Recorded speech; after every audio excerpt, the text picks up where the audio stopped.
everybody, happy Sunday. In the spirit of the Super Bowl, where you have two teams up against each other in conflict, trying to win the championship, I'm going to give you my short list of my top 3 protagonists and antagonists in story. My first is Scout Finch. She is a protagonist in Harper Lee's To Kill a Mockingbird. I love her character as she grows from an innocent girl to a young lady, and her growth throughout the story is amazing. The second protagonist that I love is Alex Cross in the James Patterson crime series. Alex is a detective, police officer detective, fighting crimes. He's a single parent with 2 children, and his dynamic of growing up and raising his children and protecting the city that he's from and his family at the same time is he's just a really cool character. And for as many books as there are in the series, you learn a little more about him each one. And I just think that's very difficult to keep such a character so dynamic through so many books. So he is one of my favorites.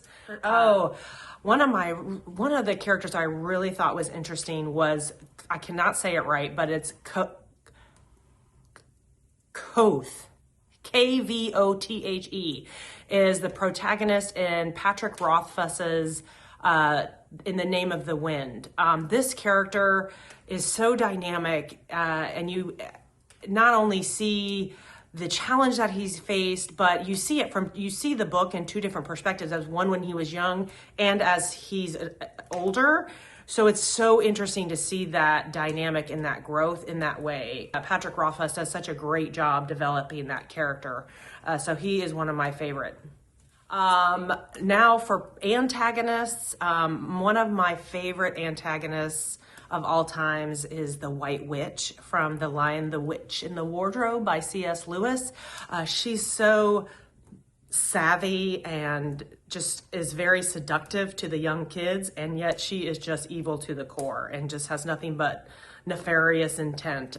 So I really think she's a fabulous antagonist. Ken Kesey's One Flew Over the Cuckoo's Nest.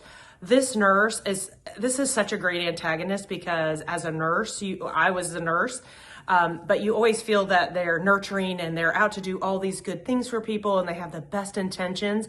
But to see how her actions are so negative and they affect people, and she just has this, I don't know, it's just her character growth. I wouldn't even say it's character growth, but just how malicious she is she's a fantastic antagonist. This one might be controversial. People might disagree with me that this is an antagonist. I think it depends on